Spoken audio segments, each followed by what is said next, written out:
एक साल बीत चुका था। ढोलकपुर वापस शांत था। गांव के लोग फिर से खुशी से जीने लगे थे।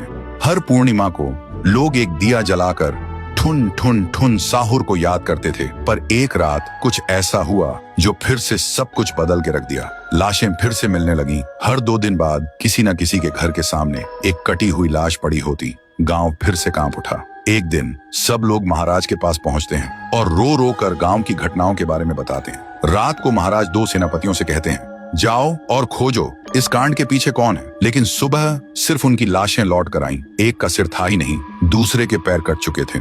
महाराज समझ गए कुछ तो लौट आया है, कुछ जो सिर्फ मौत का खेल खेल रहा है। और फिर कहते हैं, अब इस जंग का सामना मुझे ही करना होगा। उसी रात महाराज चुपके से गांव में आते हैं और एक पेड़ के पीछे खुद को छुपा लेते हैं। और ठीक रात के 2:30 बजे अचानक कहीं से धुआं छा जाता है और उस धुएं के अंदर से एक आवाज आती है,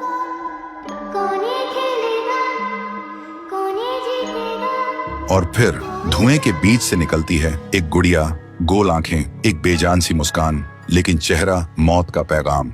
वो गुड़िया एक घर के गेट तक जाती है और बच्चों जैसा एक गाना गाने लगती है। उसके गाने की आवाज सुनकर एक आदमी बाहर आता है और अगले ही पल वो गुड़िया उसका सिर चबा जाती है। वो आदमी तड़प तड़प के वहीं जमीन पर गिर जाता है। महाराज सब कुछ देखते हैं। उनकी आंखें भर जाती हैं। उन्हें समझ आ जाता है इसके सामने जाना मतलब खुद का अंत लिखना है। अगली सुबह गांव के लोग इकट्ठा होते हैं। महाराज कहते हैं, ये पिछले भूत से भी ज्यादा डरावनी है। इसे सिर्फ वही हरा सकता है जो मौत को पहले ही हरा चुका है। और फिर एक पूर्णिमा की रात सब लोग दिया जलाकर पुकारते हैं, आप वापस आइए, आपके बिना ये गांव जिंदा तो है पर जीने जैसा नहीं। तभी एक आवाज गूंजती है और उसी देह की आग से एक जलता हुआ पेड़ बनने लगता है और उसी पेड़ में से ठुन ठुन ठुन साहुर निकलता है। तभी फिर से वही धुआं छा जाता है और उसके साथ ही एक आवाज।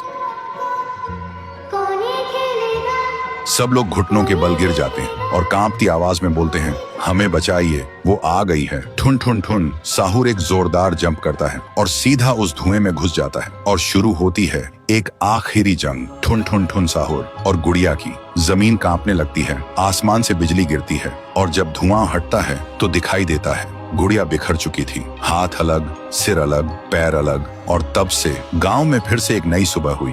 महाराज मुस्कुराए, गांव वाले जीने लगे और उस दिन के बाद ठुन ठुन ठुन साहुर सिर्फ एक भूत नहीं रहा, गांव का रक्षक बन गया। लेकिन उसी रात कुछ ऐसा हुआ जो किसी को भी पता नहीं चला। गुड़िया का सिर, हाथ, पैर अपने आप जुड़ने लगे थे और फिर वो वहां से चली गई। तो दोस्तों, अगर आप देखना चाहते हैं पीहू वर्सेस गुड़िया तो इस वीडियो को 1 लाख लाइक्स तक पहुंचा दो।